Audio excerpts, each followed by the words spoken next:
Join us for the Maybes and make a statement with daytime avant-garde attire.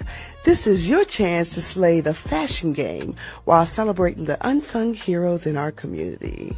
Girl, what is daytime avant-garde? Girl, it's bold, daring, and oh so chic. Think vibrant colors, asymmetrical cuts, artistic flair, and accessories that scream, "Look at me now!" Whether it's a dramatic hat, a statement blazer, or shoes that sparkle like your personality, this is your time to shine at the Mavy's on February the 8th, 2025. See you there. Good evening, everyone, and welcome back to the MAVY Awards, the gift of serving the underserved. I'm your host, Carla Monet, and it is an absolute honor to be here as we continue to celebrate the incredible individuals who make a difference in their community every day.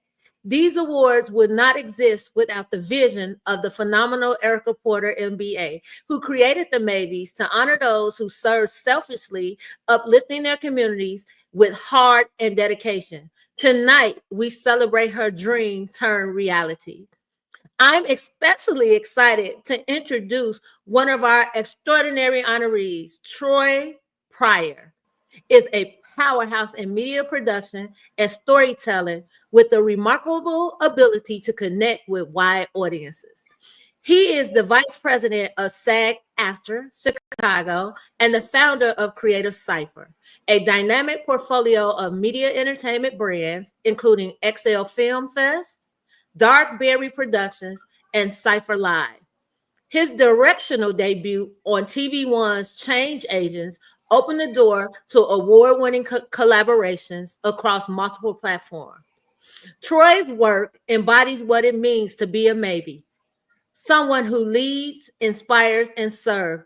Let's welcome him and dive into his story of impact and innovation. Welcome, Troy. All right, thanks for having me. I appreciate it. We're glad to have you. So you're a MAVY Award honoree.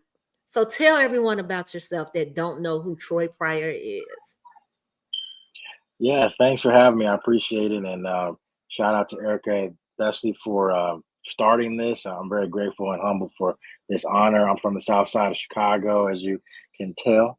I got my start in the entertainment industry maybe 17 or so years ago after playing college sports. I started as a voice actor and then theater, TV, film, and eventually saw that there were gaps in the decision-making process. I didn't see us as, represented in the actual executive ranks. And I just told myself, if I ever get the opportunity to create opportunities, I would do that instead of waiting for them.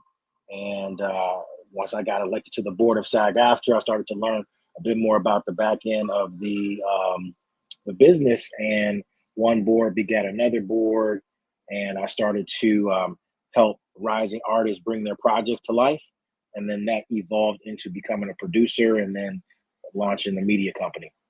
Awesome. So Troy, your career spans so many impactful roles in media production and storytelling. What does being recognized as a MAVY honoree mean to you personally and professionally? Well, personally, it feels very humbling. When you are just trying to solve problems, you don't always think of awards, or you don't always think of winning something. Mm-hmm. That wasn't even a part of the process. For me, it was I just knew what it was like to feel as though your career was contingent upon someone else's approval of you, or their thoughts, or the idea that you could have an amazing concept, but you just may not have access. And so for me, I just knew that wasn't a unique story for me. There were a lot of people, a lot of talented individuals, especially from Chicago, that just didn't have access, and that really was the only difference. And that is across the board. So personally, it feels more like a ministry, and it's nice to. It feels very. It's very humbling to be honored for that. Professionally, It certainly allows me to continue to stay on the right path, because oftentimes when you're doing these things, you're trying things out. There may not always be a blueprint Yeah, for things, and so it's good every once in a while um, to get that acknowledgement that you're on the right path, that you are making a difference, and you get to learn from others. I really appreciate that. With this award being given to several individuals, I want to learn more about them too. I want to learn absolutely. more about them. Absolutely. So the Maybe Awards celebrate those who give back selflessly. Can you share a moment in your career when you use your influence or resources to make a significant impact on a community or an individual? Sure, I can recall times when, again, you don't really think about it in the moment, but I have been told that there's a specific incident with this with a young filmmaker that was a mentee. He's from Chicago, was doing pretty okay as an actor, but just needed a referral, just needed a stamp, a cosign, if Yeah, you will. absolutely. And you don't always think about it because this is you just connecting dots. And it wasn't until that young man hit me back and a couple months later and said, thanks so much, I appreciate that. Because of this, I was accepted into the academy program. And in the moment you don't really think about it, you just see that this is a bright person that just needs someone to give them a push. And I try not to get caught up in the hype or anything, but I do know that when we are blessed with access to resources or individuals or certain communities, that it's important for us to have a healthy perspective on those things, to know that we're blessed to bless others. Amen. That's awesome. So tell me this, what inspired you to create platforms like Creative Cypher with Excel Film Fest and Cypher Live? And how do they contribute to creating opportunities for underserved communities? Well, for Creative Cipher, I realized quickly as I went on the journey to empower my own career that I share a similar path with a lot of other creators. And I can look to my peer group for individuals that may have been equally or far more talented than I was as a performer. I realized that my true skill set was in bringing people together, building teams, and making sure that resources could get allocated to build. And so the being a talent and being in different spaces uh, taught me the language. It gave me the access to be able to navigate the roles, but my true skill was building community. And that skill is transferable. So it Yeah, organically absolutely. opened up a world of opportunity for me with various boards, and launch Creative Cipher to just do more of what I was already doing for myself for others. And the festival became a way to celebrate that. For several years, Creative Cipher had been supporting creators behind the scenes, and uh, oftentimes it would be great to see the celebrations happen at other festivals, but sometimes those festivals were not as authentically produced and didn't really have Mhm. as much traction. And so I would see the same artists that we were supporting still hit these barriers because now they're in a place where they're supposed to be getting celebrated, but the people that run those festivals are not really, they didn't live your shared experience. So I knew that we needed to have a festival as well. And so that's Oh, what that turned into. And now the festival has become a marketplace because as of this month, we have a very prominent streaming platform that's now licensing content from the festival. oh, nice. Awesome. As a vice president of SAG-AFTRA Chicago, you've been a strong advocate for creators.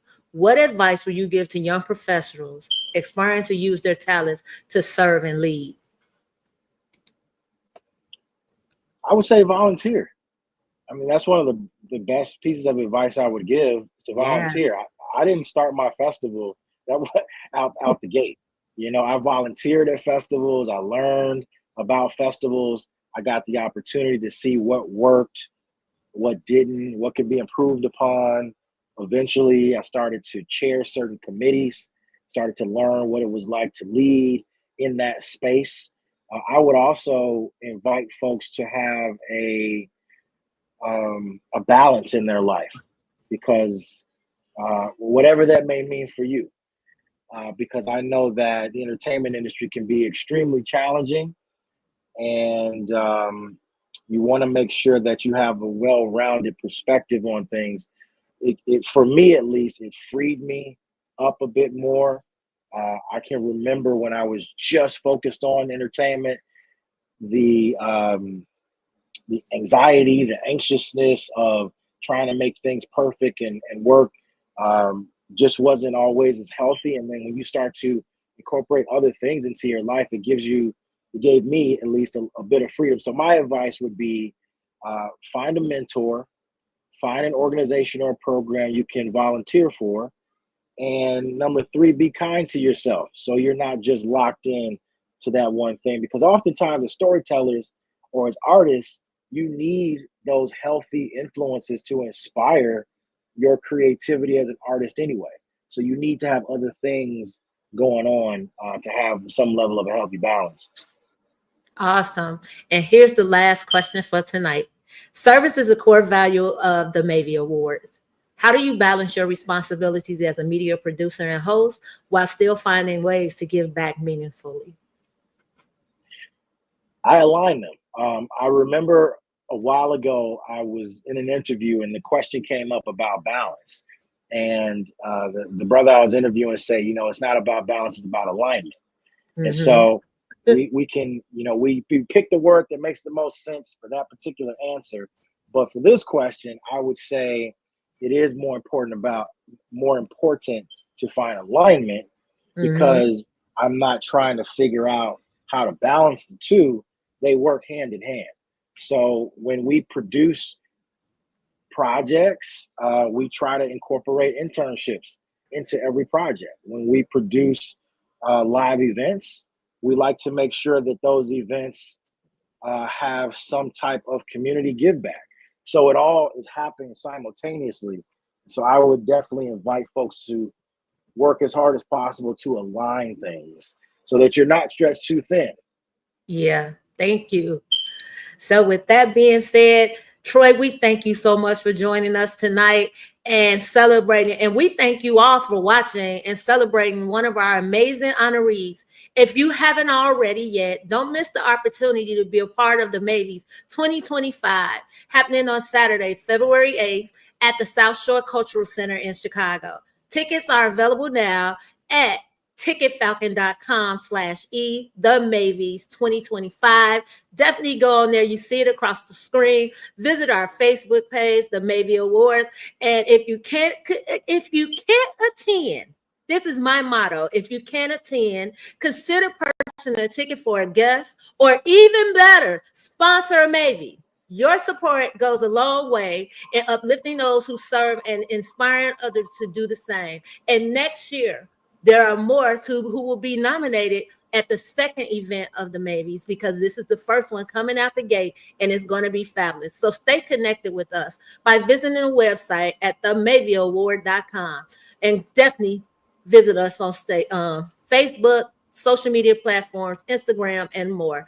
Thank you for tuning in tonight, and we'll see you at the MAVYs. And our next interview will be to honor another honoree that's getting the MAVY Award. I am Carla Monet, and I thank you for tuning in with us.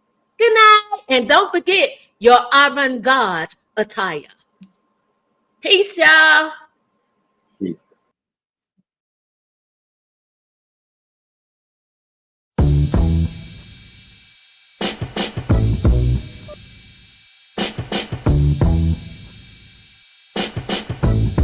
Please, allow me to show you something.